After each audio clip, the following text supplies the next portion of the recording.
So last week we had a big crash, and I'm going to explain in this video what I'm buying these days in order to basically benefit that crash. So stay tuned during all the video. I will go back on a few charts, giving you like my entry price and where I plan to sell also those cryptos. Make sure to subscribe if you want to join Trenches, link in the description as always.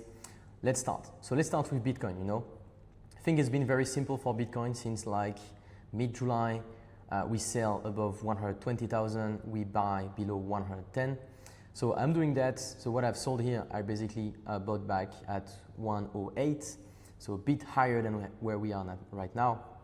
And then what will be my next buy for Bitcoin? So I think if we really break that structure, I would really wait. So I would probably wait below 90K before buying back. And that's why I'm very picky, when it comes to what I buy these days, because I don't want to get overexposed in case we have Bitcoin doing another leg down, and that could be possible. We see the traction that we have on gold. Everybody is talking about gold, and it's not optimal because the FOMO is on gold, not on Bitcoin. So I did my first buy here. I will sell around here if the price bounce back, and if we were to keep going down, I would really wait before buying back. For ETH, I think we shared it so many times. Yeah, here it is. We've done so many tweets, especially also in the private group Trenches, that we are seller above $4,600. So we sold at a decent price, and that was the thing I was sharing is like, should we buy on this white line?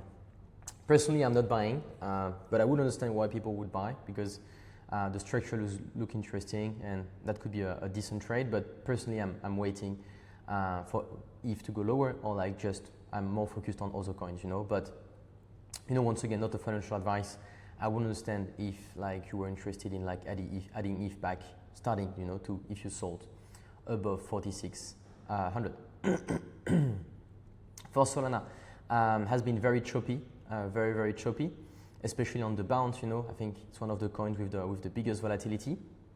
And actually interesting, after the crash, we did a trade in Trenches.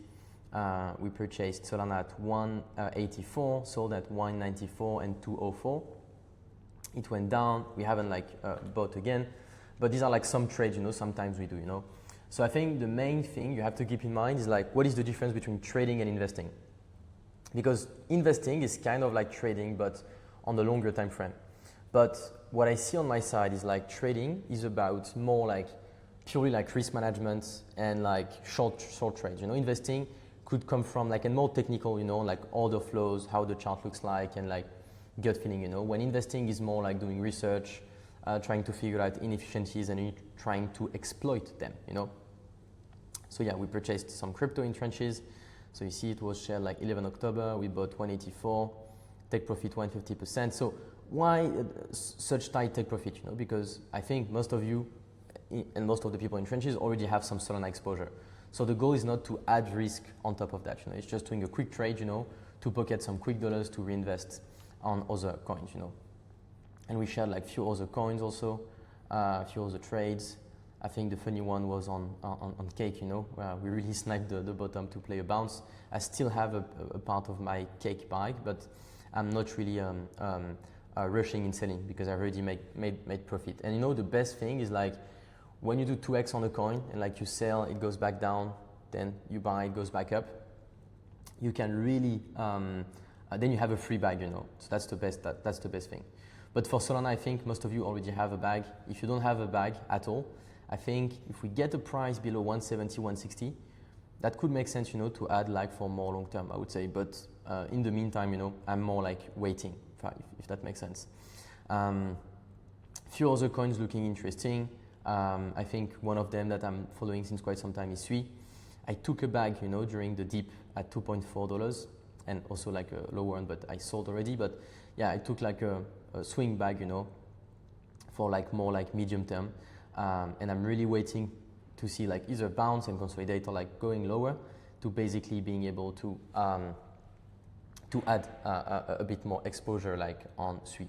And of course, if you want to join Trenches, so we have some trades that we share. There is a group chat where people can chat, ask, I have that in my portfolio, what do you think, and get the inputs and outputs of this new, I would say, community. but people are here to follow kind of like the trades or investment that we do. So of course, you know, all the time we tell them do their research. Of course, no leverage, you know. I think we've been pitching no leverage in trenches since like the beginning, and for good reasons, right? And yeah, the goal is to either sometimes have some quick trades where like the goal is to make quick money, kind of.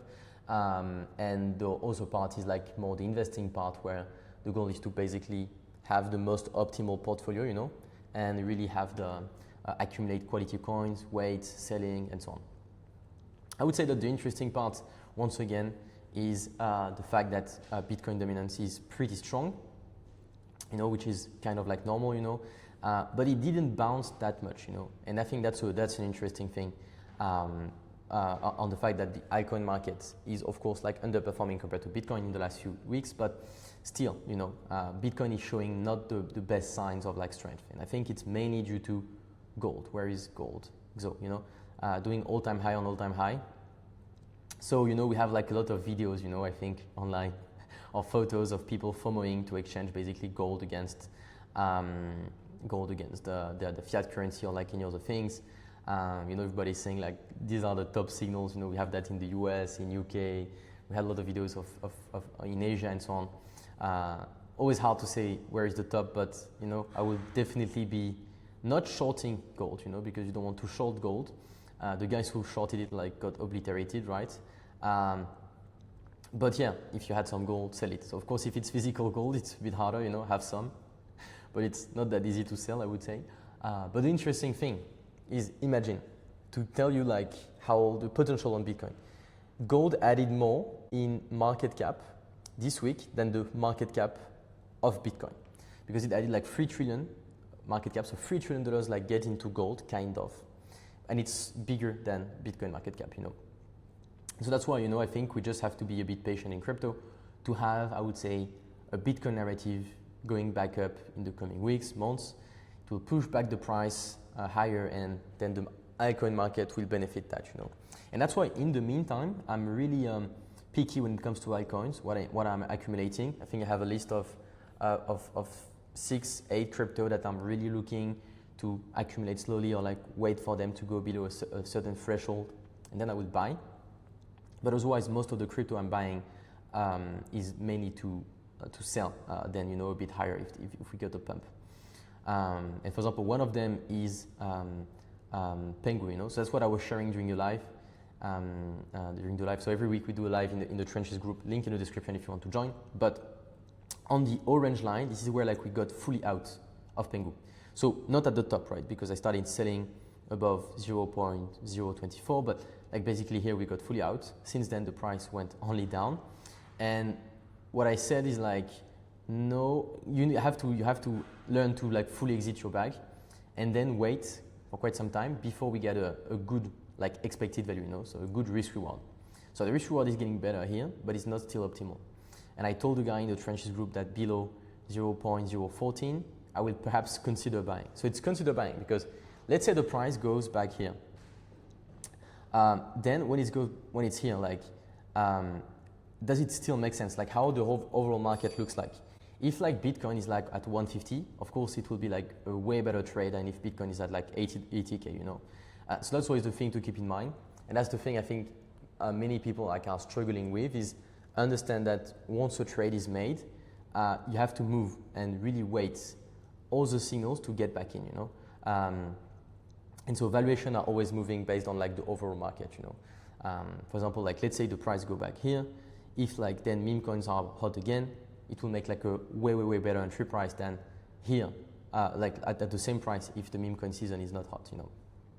But anyway, that's the thing to keep in mind. So I think a recap is like, it's important to be contrarian, you know.